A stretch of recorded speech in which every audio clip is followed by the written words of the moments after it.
A quick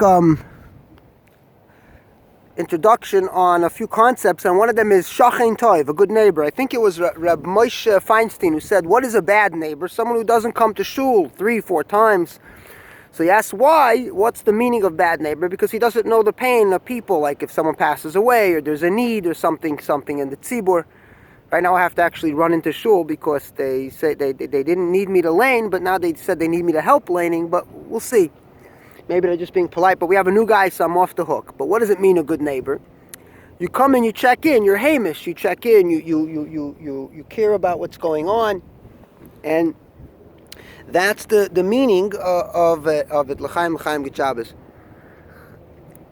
So you could be a Frum guy but not Heimish, and you can be a Heimish guy but not Frum. And the question is, what does Yiddishkeit need more? And I'm not the one to decide it. It's everybody can decide on their own. You could decide no, it has to be the rules, or you could decide it has to be the community, or you could start trying to pretend that there's a way to reconcile both. But those are obviously I personally am not trying to reconcile the two. I'm trying to say that there is something in being Heimish and not Frum that overrides and is greater and better than being Frum and not Heimish.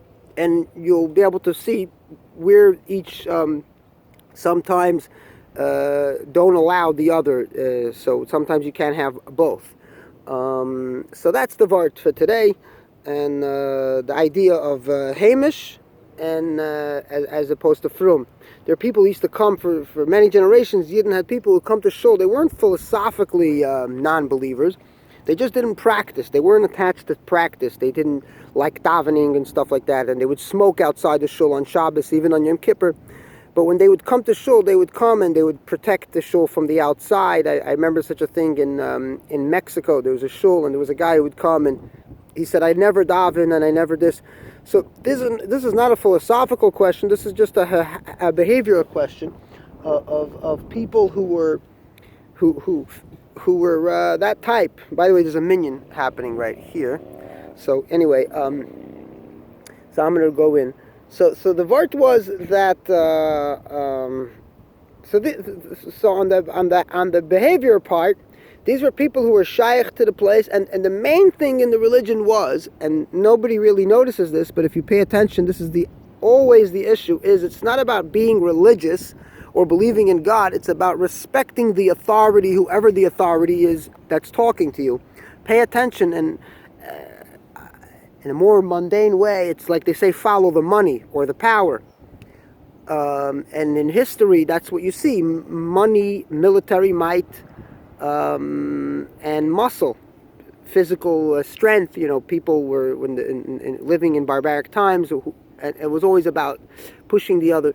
So if you respect the authority, even if you're not practicing and you're not davening and you're not believing, but you ask the authority, what should I do? How should I be of use? Like a goylem, like I'm a goylem, or I'm not a yid, and you're a yid, you're mechuyev in the mitzvahs. But if you're a guy, you could be a good guy and you keep 7, and no one's going to tell you not to light a cigarette on Shabbos, right? But if you hark back, the laws were in the land. The laws were just regular laws, like not lighting fires on Shabbos and things like that, or what type of animals were not allowed to be eaten, based on the temple. So those laws were laws for everyone. There was no such a thing as a guy that says, wait, I'm not Jewish, so I don't have to observe it. Those were state laws. But in order to keep the connection and not to assimilate into the nations and the lands that you're living, when the Jews were in diaspora, so they had these laws to keep them together and to practice. So is it an emunah? Is it a faith? Is it a people? And if it's an emunah, then is the Yiddishkeit, is it an emunah? If it's an emunah, then emunah in what? In the laws? Or in emunah in something like some idea, like being good or making this world a better place or living the best life you can?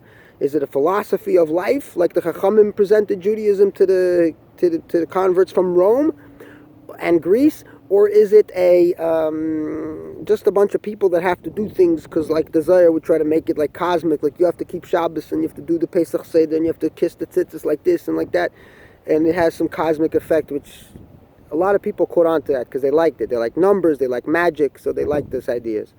So, Zai Gesund, thank you for watching.